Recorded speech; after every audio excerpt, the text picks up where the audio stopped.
First story is titled, Am I the a-hole for telling my brother the reality of getting married young? I'll keep it short. My brother is 19, as is his girlfriend. The two are currently engaged. She wants a quick wedding, and he asked me for advice. I, 30 female, got married at 18. My husband and I are still together, so I assumed my brother thought we were perfect to ask. My brother asked me what getting married so young was like, as he assumed everything would be exactly the same as it is now except he'd be married. I told him no, everything changes. I basically told him that being married no matter your age is hard, and even more so when you're young. Every decision you make isn't just about you, but also your spouse. You combine more things, such as money, and you sacrifice a lot so you can reach a comfortable compromise. I said, yeah, there are a lot of positives, but being married is a lot different than being engaged or just dating. I said he needed to be prepared as it was a life commitment, and to only do it if you really think you can make it work. I guess he wasn't expecting my brutal honesty, as all of a sudden, the idea of him and his fiancée getting married was shot down by him.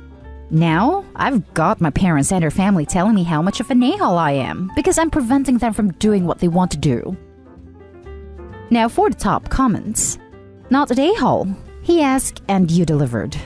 Getting married at that age is something that shouldn't be rushed into, and it's good you told him straight. It sounds like if that's the parents' reaction, they expected your brother and his girlfriend to rush into a marriage he clearly doesn't want or isn't ready for. Yeah, I'm really wondering why the parents are so keen for their kids to be married so young.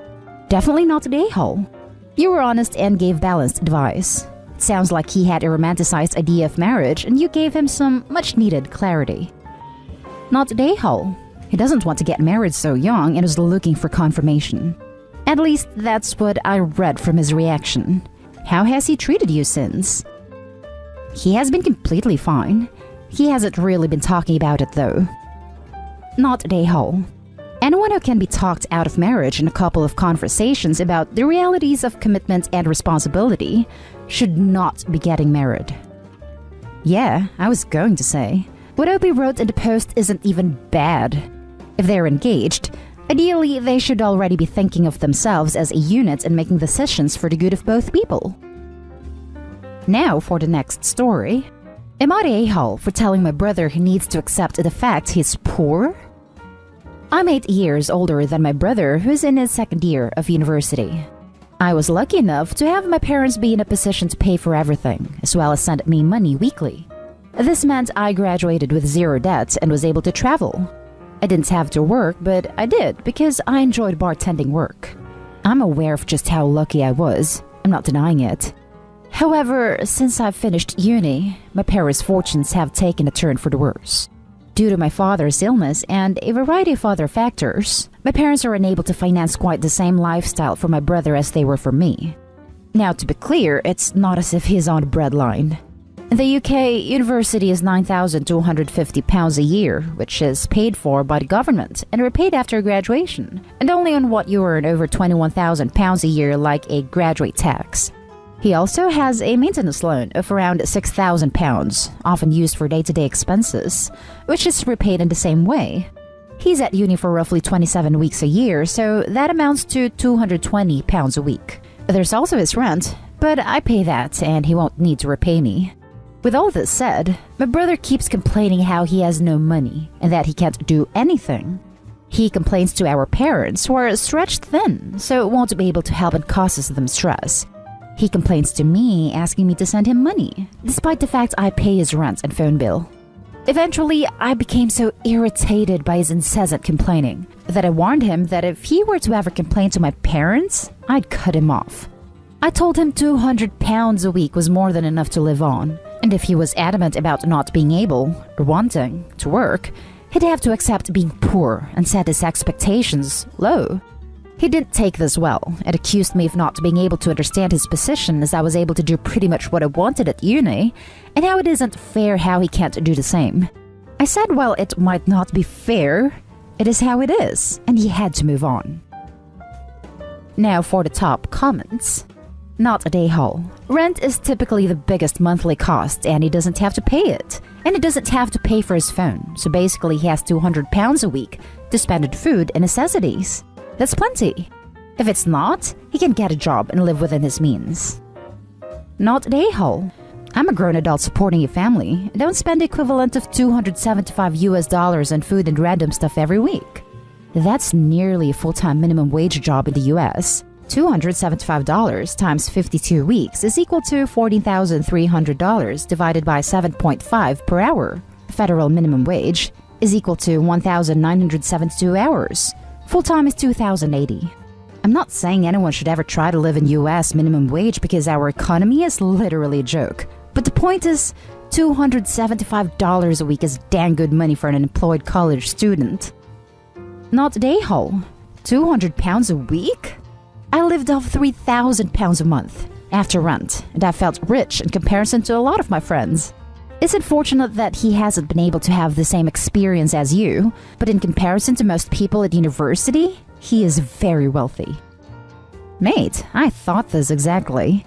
My student loan left me with 75 pounds after rent, and I got a job to up my amount to 350 pounds a month. I was far from the most strapped for cash. Not a hole. Your brother may have a worse experience than you did, but it doesn't give him the right to complain and demand so much from you when your whole family's already doing their best. You didn't mention anything about him working or anything, so I won't assume, but maybe he should consider trying to give his fair share of labor. The next story is titled, Am I the a-hole for not apologizing for yelling at my aunt who made me homeless? I'm female 23 and my boyfriend is 24. February of last year, when universities closed, I found myself in my hometown without anywhere to live. Was in a dorm as a resident assistant. My boyfriend's lease was up and he was having trouble finding a place. My parents don't have room, so we were scrambling to find a place. I had lost my income and we were on a really tight budget. We almost drove to my boyfriend's hometown, but being the only medically literate person in the family, I didn't want to leave my grandparents without help in case anyone got sick. My grandparents have a cabin in the next town, and realizing that we were in a bind, Grandma offered it to us. My boyfriend and I got COVID jobs, and I continued my online medical studies. Boyfriend put in a ton of hours for building the deck, repairing parts of the dirt road, and trimming trees. Mid-May, my aunt calls me and asks if she can bring 4 house guests up for 2 weeks. I explained that while we wouldn't turn her away, it was not the best timing and we didn't have 4 beds. I suggested they could come up for a shorter time or stay nearby. She said okay and she would think of a solution. Hours later, my grandfather calls and says we have 2 weeks to get the F out of my house, permanently. I explained that we would be forced to quit our jobs and live in my van. He said he was under no obligation to honor our agreement from February. My dad called to make my case, but my aunt insisted that she already purchased plane tickets and needed a vacation. She also said that she was going to take my grandparents to the cabin with her to give my parents a break from taking care of them. They need hands-on care for mobility, GRAM, and dementia, GRAMP. 2 weeks later, we were back in the van. Later, Auntie called asking me to drive up and get my cousin so she could go to lunch.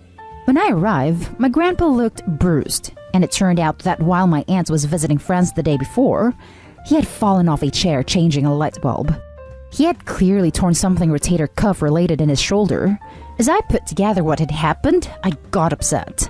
We went aside, and I yelled at my aunt for being negligent in elder care, called her greedy for making 2 people homeless/jobless so she could go on vacation. I told her that she had to cancel her plans and take Grandpa to the emergency room.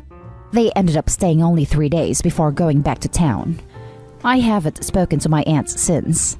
I have apologized for sharp words to my grandma. A week ago, my grandma called saying I better call and apologize to my aunt, that I know the value of having people on my side, which seemed like Auntie had been complaining. When asked directly, my grandma said I was being immature. I called my aunt and said if she wanted to mend bridges, to leave my grandma out of it. I didn't apologize. My aunt says they didn't do anything illegal, and I think they were all a-holes. Not an a-hole. They sound awful. All of them. I hope your situation gets better soon. Thank you. We were able to find a place just as it started snowing.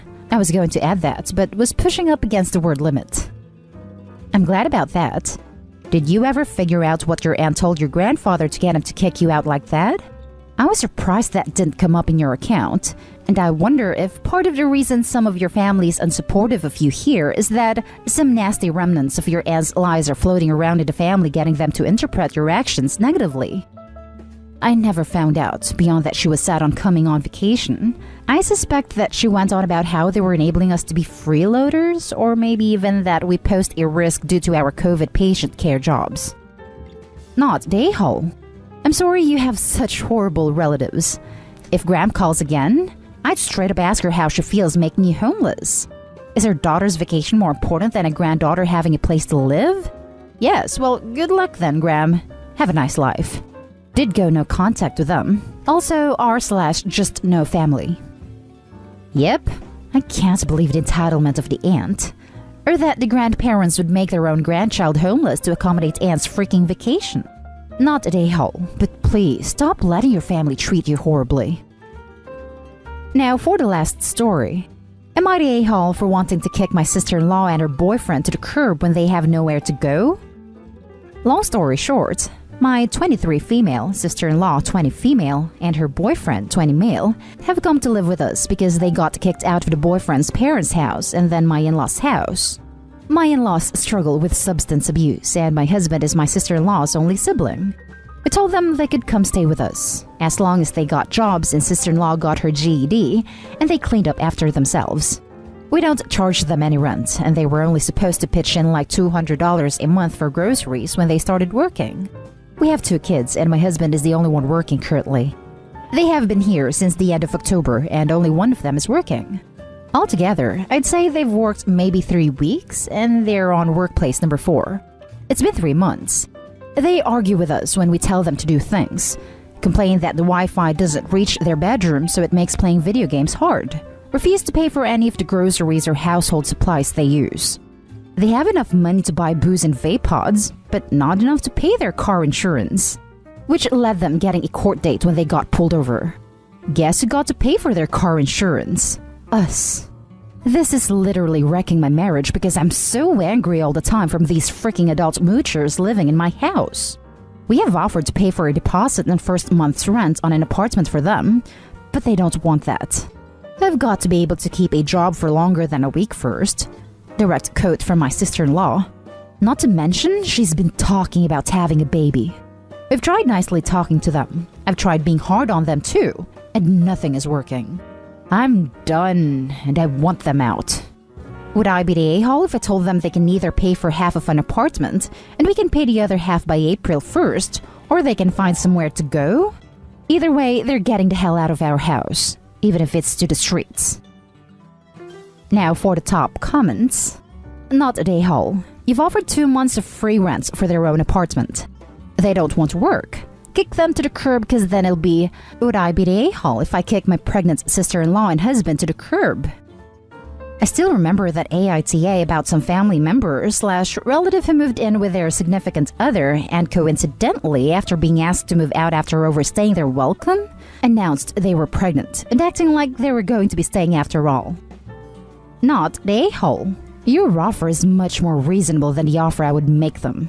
When even their parents won't let them freeload anymore, it sure as hell doesn't make it your problem. Would I be the a-hole if I told them they can either pay for half of an apartment and we can pay the other half by April 1st? What is wrong with tomorrow, or the other day after that? Why are you waiting until April 1st, Opie? You said yourself that it's ruining your marriage. You really think you have another month and a half to spare? Tell them to get the hell off and save your marriage. Not the a-hole. Not the a-hole. It's time to sit down with your husband and draw your boundaries. Your sister-in-law is ruining your family dynamic and mental health, and husband needs to step up and put you and your children first. Give them a 30-day eviction and call it a day. You don't owe them rent or a deposit. The only people you owe anything to are your young children who need every bit of your family's limited resources. Let the 2 adults figure their own lives. Every dollar you waste on sister-in-law is money that could go towards your children's or your savings/retirement. I get your husband feels obligated to her because of their shared trauma from terrible parents, but at the end of the day, you and your children need to be the #1 priority.